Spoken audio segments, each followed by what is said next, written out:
En transmisión, Falconía.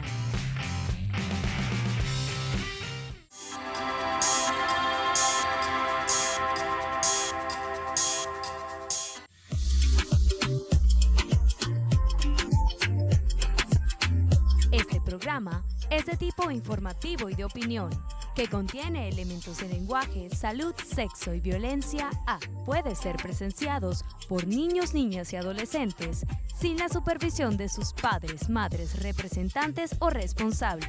Somos tu canal, somos Falconía.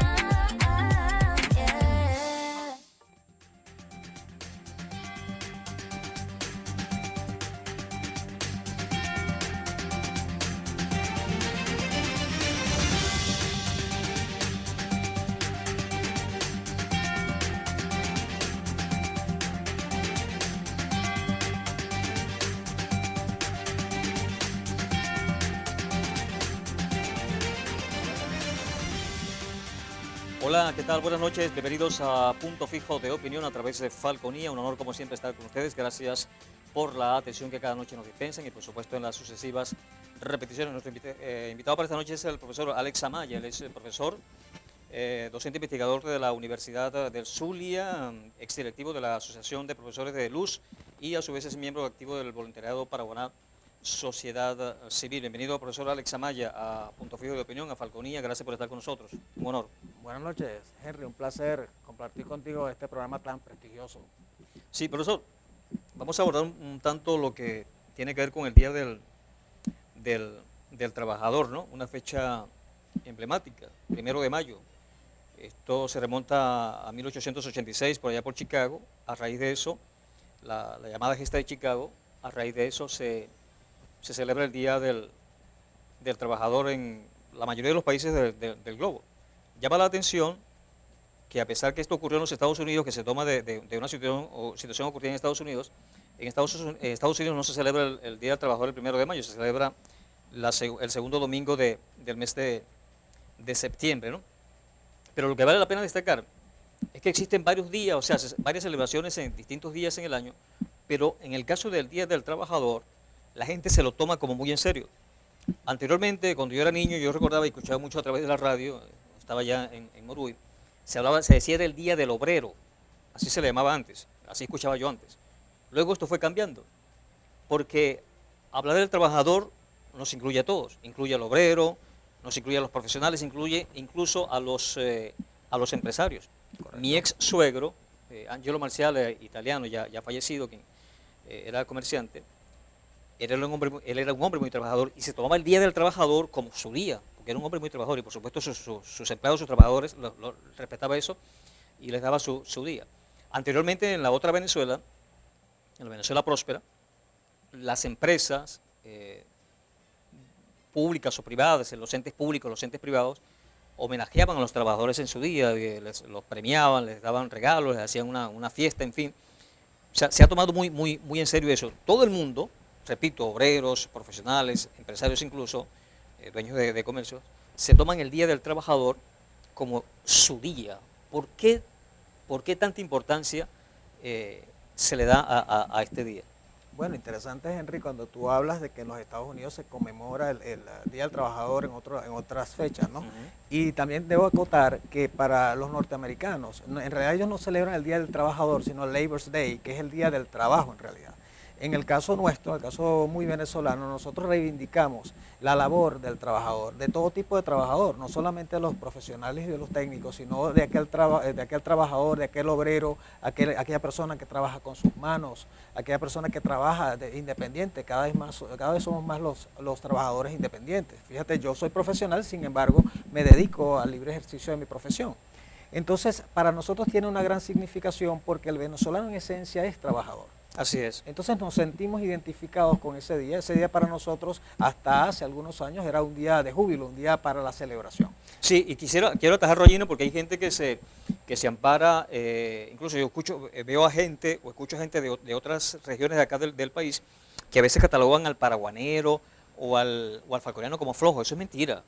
Yo toda mi vida he visto que la gente aquí se levanta en la madrugada, sale a trabajar, trabaja más de 8 horas o tiene 2 empleos, en fin.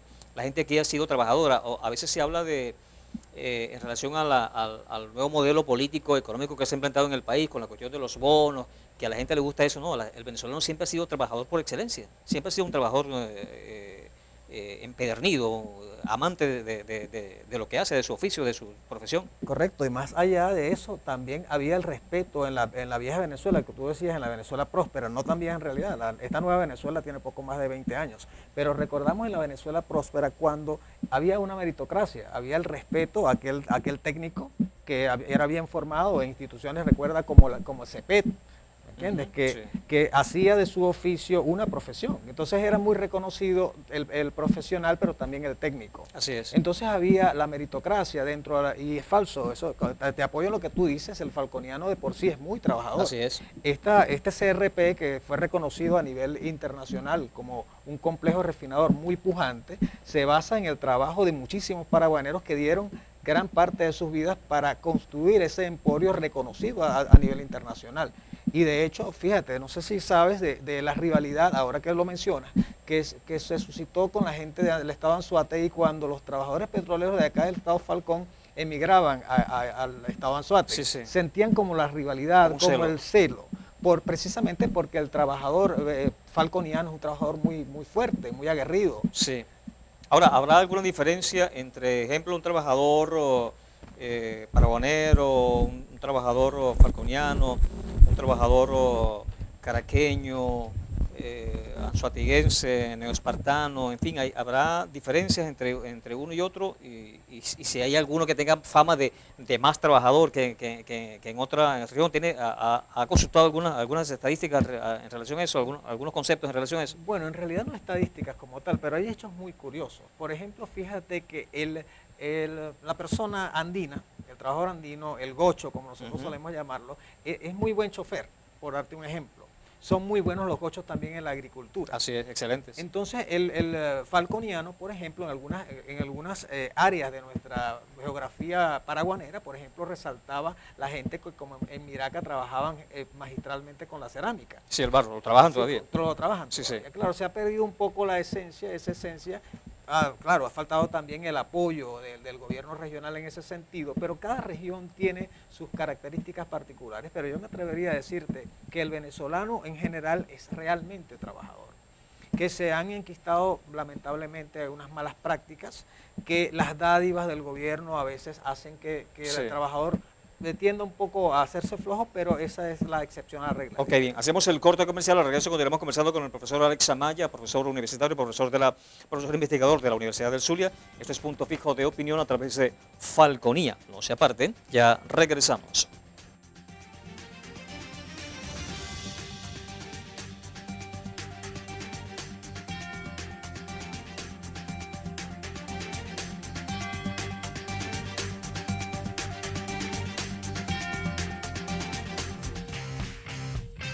En transmisión, Falconía.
Continuamos con Punto Fijo de Opinión a través de Falconía. Estamos conversando con Alex Amaya, él es profesor universitario, es profesor investigador de la Universidad del Sur. Estamos abordando lo referente al Día del Trabajador, que será este sábado 1 de mayo.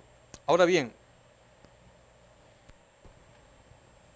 en la llamada Cuarta República, los partidos Acción Democrática y COPEI y otras tendencias políticas, incluso el Partido Comunista, prepararon muy bien a sus dirigentes sindicales, a los defensores de los trabajadores. Incluso el Partido Acción Democrática trabajó muy bien en eso. Sus cuadros sindicales eran muy fortalecidos, eran muy bien preparados, incluso los enviaban a otros países a documentarse, recibían cursos de oratoria, porque en todo caso, cuando, por ejemplo, en una reunión de la OIT, significa que te vas a codear con representantes de gobiernos, representantes empresariales, incluso representantes de los trabajadores del mundo, ¿no?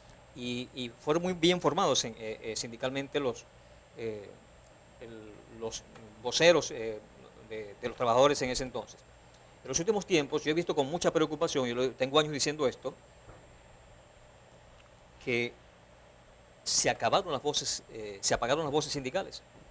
Se asesinó al sindicalismo en Venezuela. Y eso es bastante preocupante. No sé si usted ha observado eso. Hoy hay escasez de voceros sindicales en el país. Yo recuerdo una vez yo entrevisté al presidente de una federación nacional de docentes, de profesores. Yo le decía, caramba, anteriormente los maestros hacían huelgas a cada rato y hacían temblar a los gobiernos. ¿Y qué pasa ahora? Entonces, cuando fuimos al corte de comercialización, lo entrevisté en la televisión, él me decía, caramba, tienes razón. Hoy en día, o sea, desde hace un buen rato, vemos como hay un silencio sindical en el país. Han nacido otros grupos sindicales, pero con tendencia a defender al patrón, cosa que no es normal. Ese no es el hábitat de un dirigente sindical. Es acompañar al trabajador. ¿Qué análisis nos puede hacer en ese sentido? Bueno, en realidad este gobierno ha sido muy exitoso en debilitar a todo aquello que represente su disidencia. Recuerda que cuando me hablas de la mal llamada Cuarta República, yo prefiero hablar de periodo democrático del país, periodo pujante, como dices, periodo de progreso. Había otro tipo de sindicalismo, no solamente impulsado desde los partidos políticos, claro, sino que tenían vida propia. Sí. Y Paraguaná también, nuevamente, es un ejemplo de un sindicalismo que funcionaba. ¿Cuántos sindicatos petroleros habían acá? Muchísimos, y tenían mucha fuerza y defendían al trabajador. El trabajador se veía representado en esos sindicatos petroleros que existían aquí en la región. También, como bien lo decías, en el campo de la educación, los sindicatos nuestros laborales eran muy fuertes, en realidad tenían fuerza, eran escuchados. Entonces, esto forma parte de un plan, el debilitamiento no solamente de los sindicatos, sino de todas las organizaciones, de todo lo que sea adverso al gobierno, ha sido debilitado por este gobierno precisamente con la intención de establecer la hegemonía que ellos en cierta forma han logrado. Entre otras cosas, porque fíjate, cuando le quitan los recursos a las asociaciones sindicales, a las federaciones, los ahorcan financieramente. Cuando el gobierno establece también sindicatos petroleros, paralelos y asociaciones paralelas, lo que hace es debilitar a las legítimas, como ocurre también en los famosos protectores de los estados. Pero es que pudieran, en todo caso, pudieran convivir, pudieran existir unos y otros. Incluso ellos cambiaron el nombre, ellos lo llaman consejos de trabajadores, que es una filosofía distinta al sindicalismo, que no es tan sindicalismo porque, repito, son más que todos apegados al patrono, defensores, de ejemplo, en el caso de PDVSA, esto se venía manejando desde hace tiempo. Aquí una prueba está con el llamado comisariato. Yo tengo conocimiento de que apenas 2 personas nos levantamos en contra de la eliminación de los sindicatos.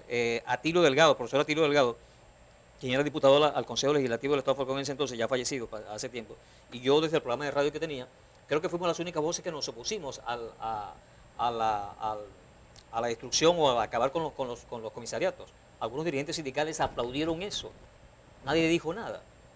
Por ahí empezó la debacle de la industria petrolera, al quitarle ese beneficio tan importante al trabajador, con lo cual se beneficiaban 4 o 5 familias de su entorno. Las contrataciones colectivas, aunque a veces las criticaban, pero se discutían. La famosa tripartita. Sí, claro, la tripartita funcionaba. Se discutían las contrataciones colectivas y para nadie es un secreto los beneficios que anteriormente tenían los trabajadores petroleros. Todo eso se ha desvanecido. precisamente como parte del guión de este gobierno, como te digo, para debilitar. Cuando el gobierno no solamente establece sindicatos paralelos, sino que se sienta a negociar con ellos, a conversar con ellos, echando a un lado la verdadera representación. Paralelos porque yo soy partidario de que debieran convivir, pero paralelos porque aquellos no los toman en cuenta, los apartan. Entonces son mis representantes los que van a discutir en todo caso, sí, es que, o a representar. Te coloco un ejemplo, es como que yo fuera el gobierno y tú eres representante legal de los trabajadores, pero yo establezco un liderazgo, entre comillas, paralelo y me siento a conversar con ustedes, pero digamos en pantalla, porque en realidad las decisiones las voy a tomar yo con los sindicatos que me son afectos, que es lo que ha ocurrido en muchísimos sectores, como en el sector de educación.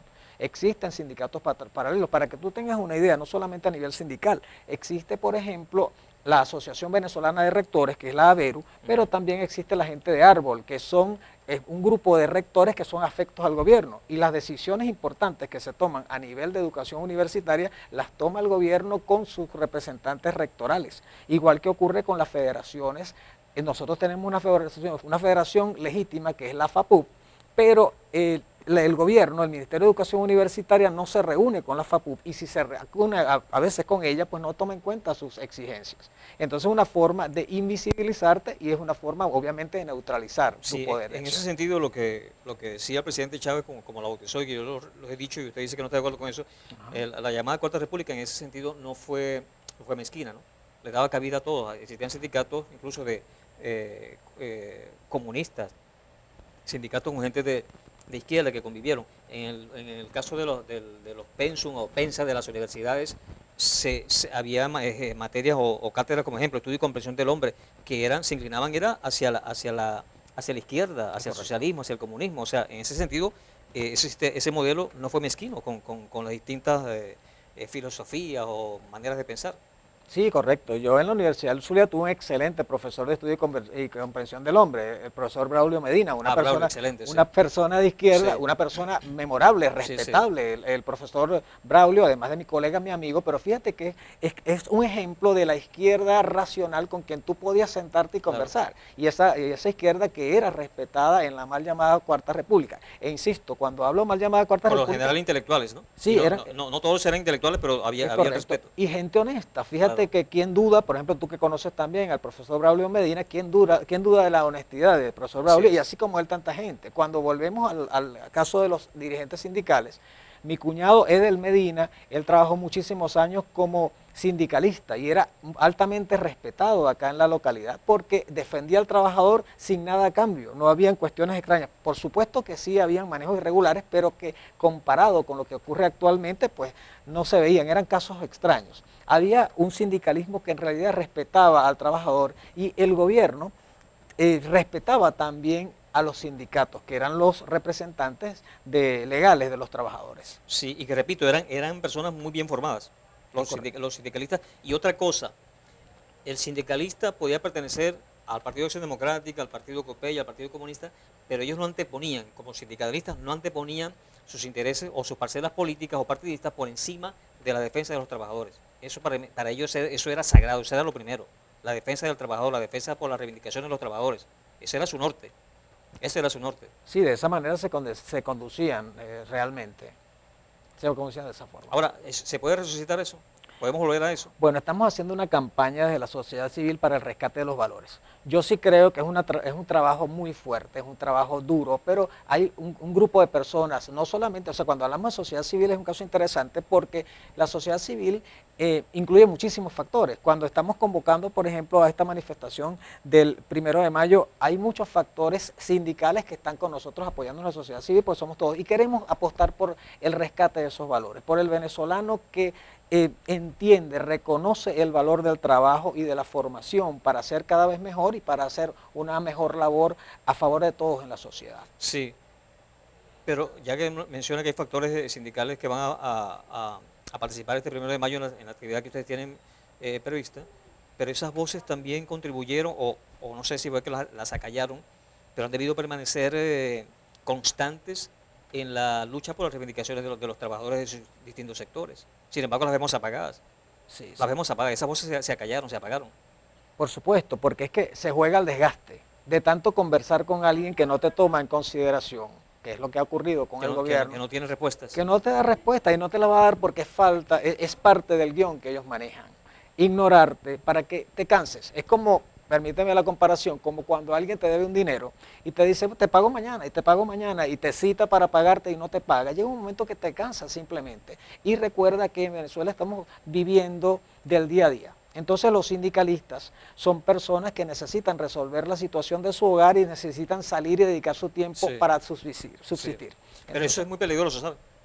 Yo hace años que vengo alertando sobre esto y para la democracia es muy peligroso que no haya dirigencia sindical, que no haya vocería sindical. Eso es muy peligroso para la democracia. A un gobierno no le conviene que no haya sindicatos. Pudieran decir, no, estoy cómodo, no tengo presión, pero no le conviene. No sé cuál es su apreciación en ese Sí, sentido. por supuesto, a un gobierno que piensa en los intereses del pueblo, no a un gobierno que quiera instaurar un Estado totalitario, en donde son ellos los únicos que tienen el poder y acallan la disidencia. O sea, no hay que ser intelectual ni que hacer un estudio de investigación para darse cuenta que este gobierno ha tratado de callar todas las voces disidentes. Y si tenían algún tipo de poder, pues bueno, ¿dónde quedó la CTV, por ejemplo, que fue poderosísima? Y poco a poco la fueron sacando del juego. Sí, déjeme decirle algo. La CTV, por cierto, Juan José del Pino, quien era presidente de la CTV, y era compañerito de partido del entonces presidente de la República, Carlos Andrés Pérez, le paralizó al país por un día el entonces presidente Carlos Andrés Pérez. Ese sí fue un paro, mano. Toda Venezuela se paralizó ese día. Una cita que hizo, o una convocatoria que hizo Juan José del Pino, presidente de la CTV, y yo no recuerdo haber escuchado a Carlos Andrés Pérez insultar o arremeter contra Juan José del Pino o contra la CTV, ¿no? Sino que acató esa decisión Del Pino, de la CTV y de todo el pueblo venezolano, que repito, todo el país se paralizó ese día. No sé si usted recuerda eso. No lo recuerdo en realidad, pero recuerdo, por ejemplo, el liderazgo del señor Carlos Ortega, que aun cuando pudiera parecer polémico para algunas personas, nadie duda del liderazgo de ese señor, que se fundamentaba en su lucha por la defensa de los trabajadores, ¿ves? Y era reconocido por el mismo presidente Chávez, lo reconocía como un factor de poder muy importante. Claro. Y eran reconocidos, ¿no? Pero lo debilitaron. Lo debilitaron. Hasta tal punto que sacaron del juego a Carlos Ortega, que quedó encargado Manuel Cova, que ya fallecido, por cierto. Y Manuel Cova al principio entró con mucha fuerza, pero luego se fue debilitando, no tuvo la misma fortaleza o resistencia que Carlos Ortega, y al final la CTV se desmoronó. Se desmoronó. Como parte del plan. Sí, y era conveniente eso, ¿sabes? Era conveniente que existiera la CTV. Pudiera existir otra central bolivariana, por ejemplo. Yo soy partidario de eso, que pudieran convivir, coexistir. Pero así son las cosas. Bien, hacemos el corte comercial. Al regreso continuamos conversando con Alex Amaya, es profesor investigador de la Universidad del Zulia. Estamos abordando lo referente al 1 de mayo, Día del Trabajador. Esto es Punto Fijo de Opinión a través de Falconía. No se aparten, ya regresamos.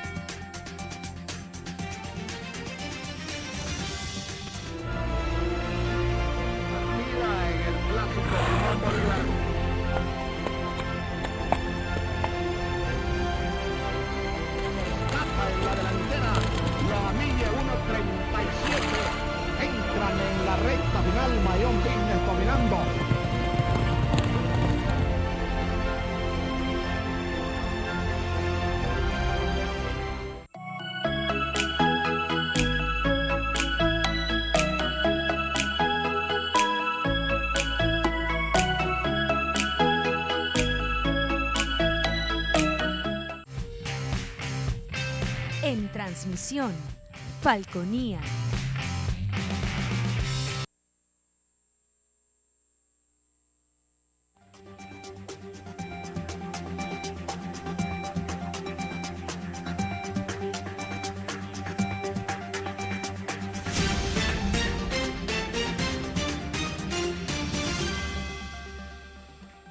Continuamos con Punto Fijo de Opinión a través de Falconía. Estamos conversando con Alex Amaya, es profesor investigador de la Universidad del Sur. Estamos abordando lo referente al 1 de mayo, Día del Trabajador. Usted es profesor universitario, profesor de la Universidad del Zulia. Por cierto, las universidades también se han venido a pique, ¿no? Se han venido a menos. En todos los sentidos. Y no solamente, no hablemos de la Universidad del Zulia, hablemos de casi todas las universidades. Sí, de casi todas las universidades. Lamentablemente, un acervo importante de nuestra sociedad, como eran las universidades autónomas, pues han perdido su autonomía, han perdido sus infraestructuras, están en el piso. Es un tema bastante complejo. Sí. Que cuando hablamos, por ejemplo, de la conmemoración del Día del Trabajador, porque lo decía en una entrevista esta mañana, una entrevista radial, no hay nada que celebrar.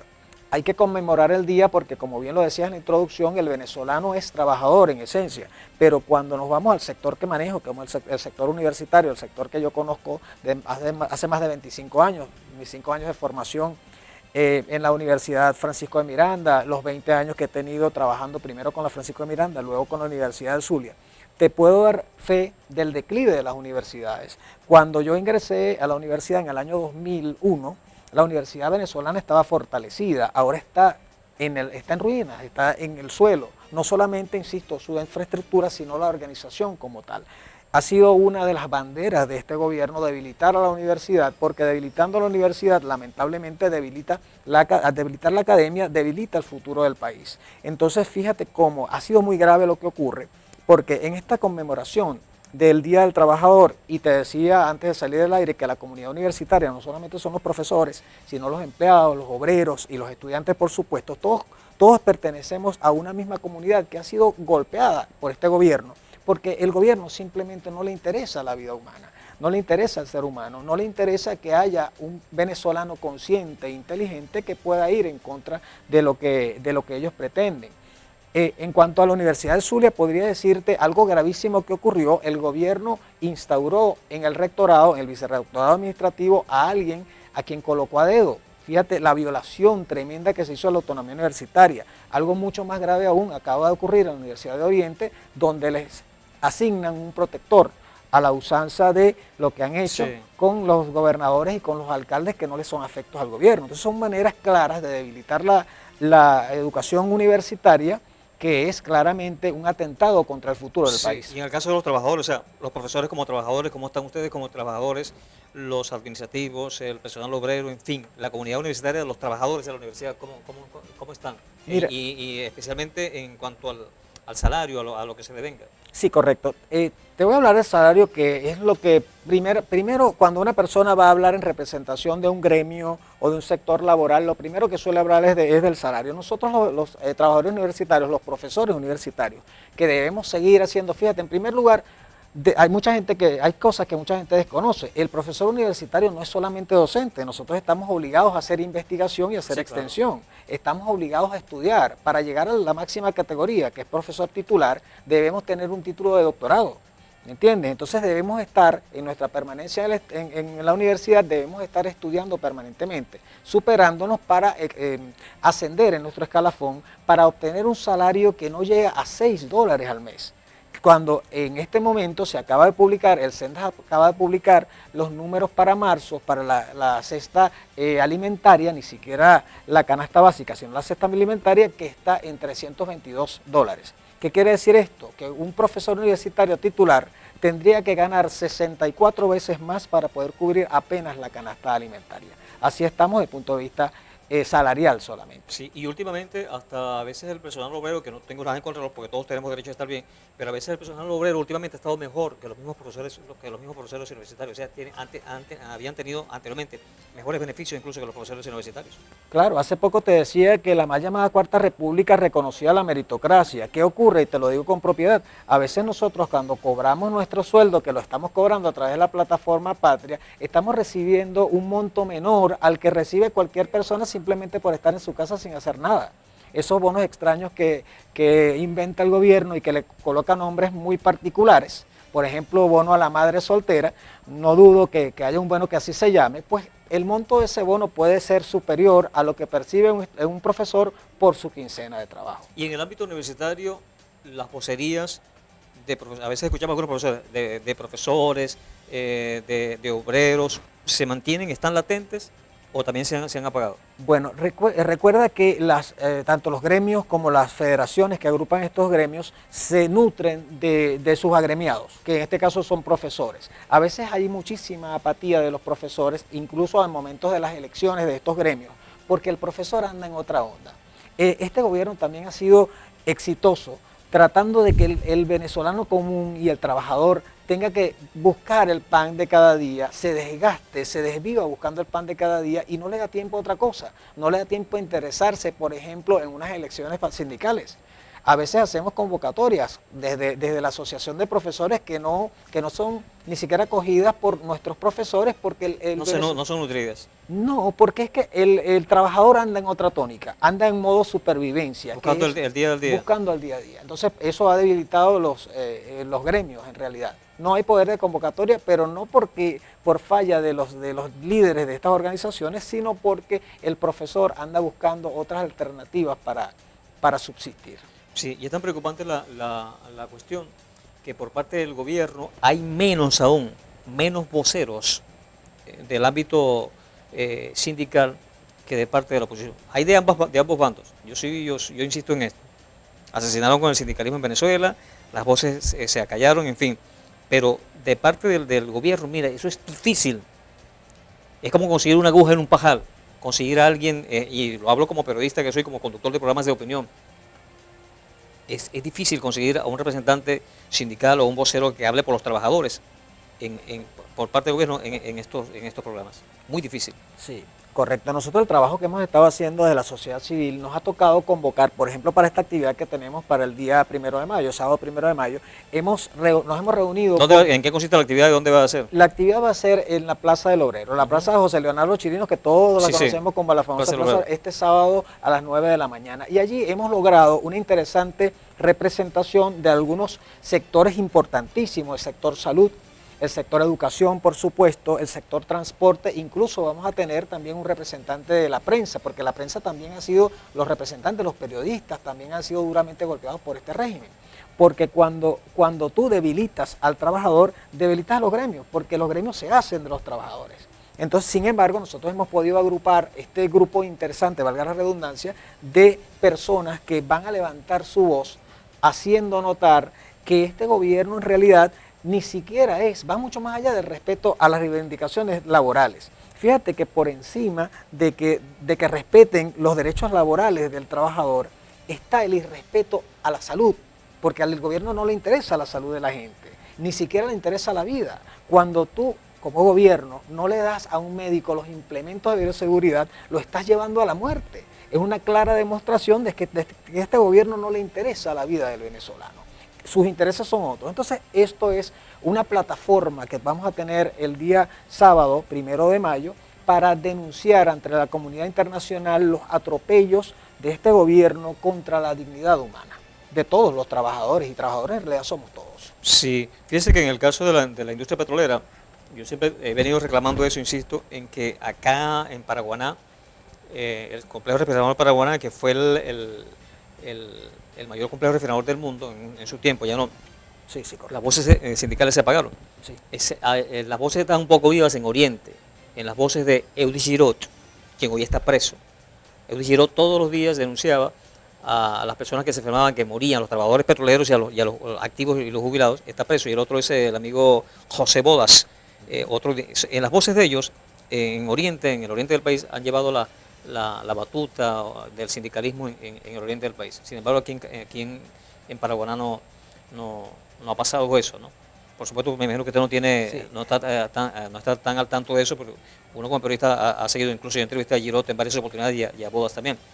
Pero llama la atención que porque en algunas regiones sí funciona medianamente el sindicalismo, y cuando no, pum, te meten preso, como pasó con Girot, y en otras, como en el caso de Paraguaná, el sindicalismo pues está simple y llanamente silente. Henry, hay un asunto muy interesante, que es que la mayor parte de los trabajadores en Venezuela pertenece a la administración pública. Entonces no podemos esperar que alguien representante del sector salud venga a un programa como el tuyo, prestigioso, a exponer las razones que tiene, gravísimas por demás, del Estado, para denunciar el estado de los hospitales, por ejemplo, o que en alguna universidad de esas que ha creado este gobierno venga algún representante a decir las cosas como en realidad están ocurriendo. Entonces, eso tienes que tomarlo en consideración cuando hablas del debilitamiento de esas representaciones gremiales. Igual pasa con la industria petrolera.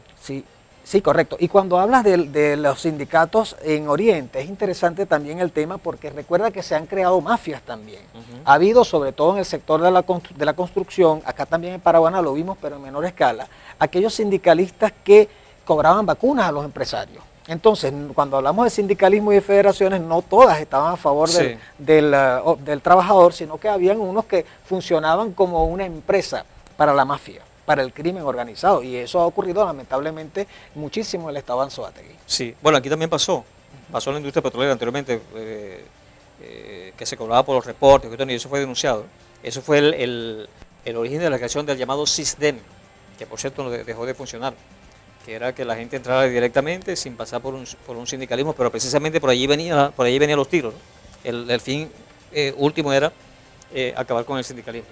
Bien, hacemos el corte comercial, al regreso continuamos ya nuestro último segmento conversando con Alex Amaya, profesor investigador de la Universidad del Zulia. Este es Punto Fijo de Opinión a través de Falconía, no se aparte, ya regresamos.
Padre todo me enseñó. Mi padre reparaba cosas para todo el mundo.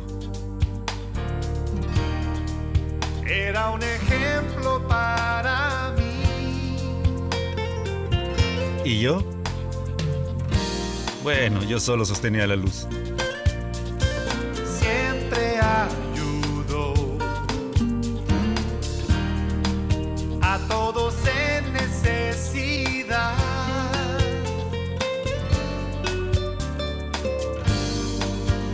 A través de los años, reparamos cosas de amigos y de algunos desconocidos también.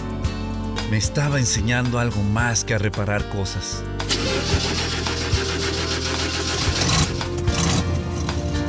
Enseña haciéndolo. Pásala. Con ejemplo enseña. Un mensaje de la Fundación para una Vida Mejor.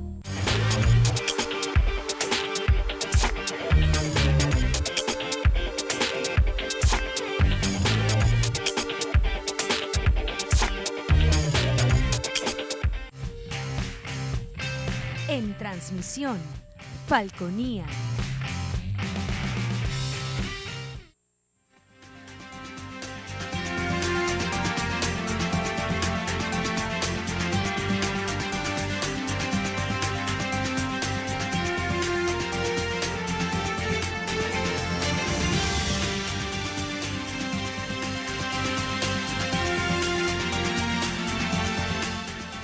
Continuamos con Punto Fijo de Opinión a través de Falconía. Ya este es nuestro último segmento. Estamos conversando con Alex Amaya, profesor e investigador de la Universidad de Zulia. Estamos abordando lo referente al 1 de mayo, Día del Trabajador, y por supuesto a la situación de los trabajadores de Venezuela. Me decía que usted quiere hacer énfasis, en el caso, ya que es profesor universitario, ya que es miembro de la comunidad universitaria, hacer énfasis en ese sentido. A veces uno invita a gente, ejemplo, del ámbito petrolero y se enmarcan sobre todo en el petrolero o en cualquier otra área. Entonces vamos a darle play en ese sentido, pues a lo referente al ámbito universitario. Gracias, Henry. Aunque la convocatoria del día de hoy es básicamente para invitar a esta manifestación que tendremos el sábado 1 de mayo en ocasión del Día del Trabajador, como profesor universitario te puedo hablar de nuestra realidad.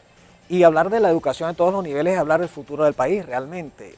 Hemos sido golpeados en todos los niveles, yo te puedo hablar concretamente por los profesores universitarios, y no se trata, insisto, de un tema salarial, porque de qué nos sirve que mejoren nuestros salarios y que nos aumenten 64 veces el sueldo actual que tenemos para llegar apenas a la canasta alimentaria. Disculpe, pero sí es indispensable, o sea, que se pague bien al profesor universitario. Eso es importante. Incluso no solamente al profesor universitario, a todos los venezolanos. Por supuesto, porque cuando te hablo de como profesor universitario, lo mismo ocurre con los médicos. En la Claro. administración pública, un médico especialista gana prácticamente lo mismo que gana Sí. un profesor universitario. Entonces, cuando te hablo de salario, obviamente que es importante, pero ¿de qué serviría que a nosotros los profesores universitarios nos den ese aumento salarial tan esperado, que se respeten las normas de homologación, que son ley, mas no son respetadas actualmente? ¿De qué nos serviría con una infraestructura totalmente destruida? Cuando hemos visto fotos, por ejemplo, de la Universidad Francisco de Miranda, en Los Perosos, donde yo me gradué, y he visto fotos que me dan ganas de llorar, destruida, vandalizada. Entonces, ¿a qué universidad vamos a regresar? Si los profesores universitarios no tenemos seguridad social, los institutos de previsión social están por el suelo porque ellos dependen de los porcentajes del sueldo del trabajador que son miserables. No tenemos acceso al sistema de salud, tenemos que pagarlo por nuestros propios medios. En la Universidad del Zulia, Núcleo Punto Fijo, acaba de morir una profesora muy valiosa por COVID, una profesora que le dedicó 34 años de su vida al arduo trabajo en la universidad y no tenía cómo pagar sus medicamentos. Entonces, ¿de qué estamos hablando cuando ni siquiera el patrono nos puede ofrecer un servicio funerario? Sí. Entonces se trata de un problema realmente grave, donde hemos tenido incluso la deserción en muchas universidades del país de facultades que un 80% de los profesores se ha ido del país. Imagínate, entonces cuando te puedo hablar claramente, el último semestre que yo dicté actualmente en la Universidad del Zulia, trabajé con un 5% de mi matrícula. Entonces hablamos de una universidad que está en el suelo, lo mismo ocurre con los demás sectores, con el sector de la salud. ¿Cómo podemos pretender combatir el COVID cuando no se garantiza que en los hospitales haya agua siquiera? Entonces se trata de un problema complejo. Sí, y más complejo, ¿sabe por qué? Porque también, por supuesto, ha habido deserción de los estudiantes. Y a mí me preocupa eso sobremanera, porque hoy en día los muchachos están viendo como que estudiar no vale la pena. O me dedico a trabajar, donde me paguen en dólares, o me voy del país. Entonces se está obviando el hacerse un profesional universitario, cosa que es muy peligrosa para un país, porque mientras mayores luces tengamos, mejor se maneja el país. Eso es sumamente preocupante, Sí, claro, y que los allí- muchachos no se motiven a hacerse de una carrera universitaria, porque ven la realidad venezolana que un profesional universitario no gana absolutamente nada. Sí, Henry, allí precisamente radica la importancia de programas como este, donde nosotros queremos fomentar el amor de la gente por el estudio, por la superación. Tenemos todavía grandes valores que pueden ayudarnos a surgir. Tenemos profesores que se han quedado de altísima calidad y queremos recuperar el país. Y lo vamos a recuperar a través de la fuerza de la comunidad organizada, de la sociedad civil organizada, que está haciendo un trabajo muy importante. Y que esperemos que pronto con otras reglas de juego, con otro gobierno, porque con este no vamos a poder lograrlo, podamos rescatar el país a través de la educación y la salud, que son sectores vitales.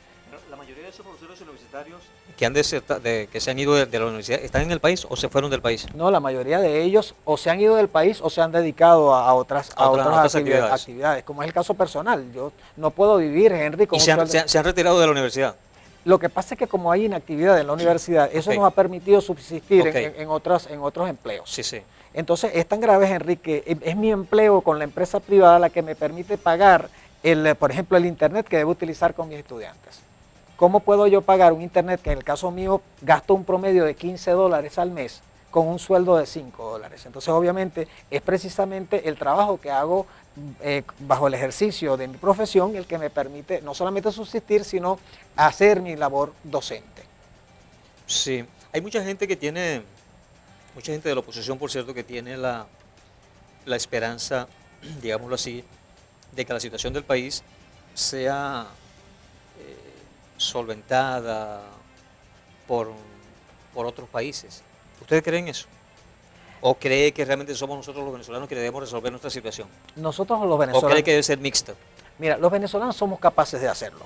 Por supuesto, pertenecemos a una sociedad, a una comunidad internacional que se ve afectada por los problemas que ocurren en el país. Sí. Pero los cambios se deben y se pueden gestar dentro del país. Aquí hay gente muy valiosa. Yo conozco, por ejemplo, académicos que podrían darle muchísimo al ejercicio de la función pública. Y gente que trabaja por un sueldo miserable. Claro que sí podemos rescatar este país. Sí, Estamos en condiciones sí, de hacerlo. la otra vez entrevistaba yo al economista José Guerra, hasta hace poco diputado de la Asamblea Nacional, Sí. y un economista muy reconocido, fue reconocido. director del Banco Central de Venezuela, profesor universitario. Muy Y respetable. él me decía en esa entrevista que muchos de los venezolanos que están fuera están como que dictando cátedra. Me refiero a profesionales, pues están como que dictando cátedra porque se destacan en los Estados Unidos, en Panamá, en Europa, sobresaliendo en sus trabajos. Sí. En el caso me refiero a universitarios, según lo dicho, a profesionales universitarios, según lo que me decía en esa entrevista el economista José Guerra. Claro, yo lo he vivido. Tengo colegas fuera del país que me llaman y me dicen, Alex, vente, tú tienes mucho futuro acá, tienes posibilidades, pero yo apuesto al país. Y estamos haciendo muchas cosas desde la sociedad civil organizada. Por ejemplo, en la organización voluntariado de Paraguaná estamos haciendo un trabajo muy interesante, como muchas ONGs que están acá en Punto Fijo, que están haciendo un trabajo encomiable. Yo creo que la clave está en integrar nuestros esfuerzos y tratar de hacer ese empeño para que este país surja de nuevo. Cuando tú me preguntas que si la comunidad internacional, por supuesto, ellos podrían hacer su parte porque el problema venezolano, de hecho, se ha estado expandiendo y es riesgoso para todo el hemisferio. Claro, hemos sido incluso un problema para los países especialmente para para- América Latina. Pues, Claro, hemos sido un problema. Sí, por Porque que supuesto. salgan, que millones de personas o cientos de miles de personas lleguen a un país, eso distorsiona la economía de ese país, especialmente porque esos son unos pobres países comparados con nosotros. Es correcto. Esos países no tienen la riqueza que nosotros tenemos. Sí, lamentablemente nos hemos convertido en un país que después de recibir a tanta gente de Así acá de Latinoamérica hemos estado exportando talento, nuestro talento, cómo se ha desangrado nuestro país porque mucha gente ha muerto fuera de nuestras fronteras y ni siquiera han podido recibir sepultura acá con sus familiares. En realidad un drama de humanidad. Lo que ha pasado en el país ha sido muy grave. Y programas como este, y te agradezco el espacio, nos permiten decir que hay una oportunidad, que hay gente talentosa, gente muy valiosa que quiere apostar por el país y que nos hemos quedado para trabajar por él. Ahora, va a ser difícil rescatar a las universidades, porque infraestructura física, ha habido universidades donde ha habido incendios, donde se han deteriorado los espacios físicos, se han caído cuestiones de concreto incluso, las han saqueado, se han robado equipos, o bien sea de informática o aires acondicionados, puertas, ventanas, en fin. Profesores que se han ido, los muchachos, los jóvenes desmotivados para estudiar. Va a ser difícil rescatar el ámbito universitario en Venezuela. Muy difícil, extremadamente difícil, hace falta hacer una inversión muy grande y allí tendremos que contar con la comunidad internacional para los auxilios financieros que dicen los especialistas, los economistas, yo no lo soy, que Venezuela va a requerir necesariamente de la ayuda financiera internacional para lograr volver a tener las condiciones mínimas para operar como un país normal, como un país pujante como éramos. Acudiendo a los organismos multilaterales como el Fondo Monetario Internacional, el Banco Mundial para la obtención de créditos, ¿a eso se refiere? Eso dicen los especialistas y eso han tenido que reconocer incluso los voceros de este gobierno. Lamentablemente, debo ser franco contigo en agradecimiento a esta grata y franca entrevista. Con esta gente en el poder no lo vamos a lograr. La comunidad internacional no va a apostar a invertir en Venezuela hasta tanto el gobierno actual siga al mando del país. Y en cuanto a la gente que se ha quedado, especialmente los profesores universitarios que se han quedado, ¿cómo los califica? Gente que se quedó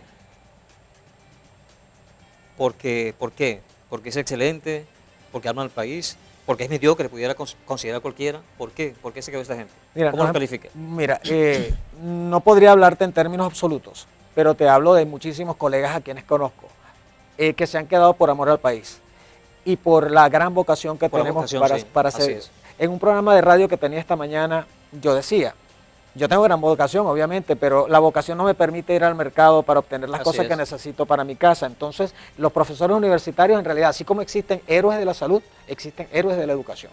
Gente que se ha quedado acá en el país, que está trabajando sobre tiempo para poder quedarse en el país y seguir haciendo la labor docente. Merecen mi reconocimiento, en realidad son gente muy valiosa, como lo han hecho también muchos médicos y mucha gente talentosa que ha decidido quedarse en el país. Dios quiera que pronto pasen estas cosas, es decir, este estado de cosas, este estado de caos en la falta de gobernabilidad que hay en este país. Ojalá cese, ojalá podamos tener un gobierno decente en el corto tiempo y podamos reconstruir al país. Ese es el mensaje que queremos Bueno, hemos comunicar. estado hablando en relación al Día del Trabajador en el marco del 1 de mayo, y a la última parte la hemos estado refiriendo a la universidad, pero tomando en cuenta su honesto discurso, porque así lo veo, a esos jóvenes que de repente están desmotivados y que no quieren estudiar porque creen que no vale la pena? ¿Qué les dice usted a esos jóvenes? Bueno, primero rescatar los valores del hogar es fundamental. Confía en joven, confía en la gente que te quiere, en tus padres, en tus maestros que te dicen que vale la pena estudiar, porque es la manera de superarnos. Y la manera de hacer resurgir este país tiene que ser, la única forma es a través de la superación personal. Sí. Si cada uno lo logra, vamos a tener el país que todos en realidad Sí. necesitamos y queremos rescatar. Sí, yo tengo un amigo que está en Perú, es de acá, de Punto Fijo, operador de radio, está en Perú, y sin embargo él está allá y él está estudiando en la UDEFA, en la Universidad de Falcón, está estudiando Derecho. Tiene un buen pensar, porque está allá y él cree que esta crisis no va a ser permanente, que no va a ser perenne. Cuando regresa y va a tener su título de abogado de una universidad venezolana, ¿no? Me parece muy bien ese pensar. Sí, correcto. ¿Con qué quiere cerrar el Punto Fijo de esta noche? Bueno, Con lo que usted quiera. reiterando la invitación a toda la sociedad organizada, a todos los trabajadores, que somos muchísimos, a nuestra convocatoria de la sociedad civil, apoyada por muchos sectores que quieren este país, a este sábado 1 de mayo, a la manifestación que tendremos con unas interesantes vocerías en la Plaza José Leonardo Chirinos a las 9 de la mañana. Va a haber representación del sector de educación, del sector salud, del sector de transporte, del sector de la prensa y todos los que quieran integrarse a esta interesante actividad. Ok, bien, gracias a Alex Amaya, profesor e investigador de la Universidad del Sur. A ustedes, amigos, muchísimas gracias por la atención dispensada. La invitación es cordial para mañana, cuando desde las 10 hasta las 11 de la noche estaremos con otro Punto Fijo de opinión a través de Falconía. Buenas noches, un abrazo, hasta mañana y Dios les bendiga.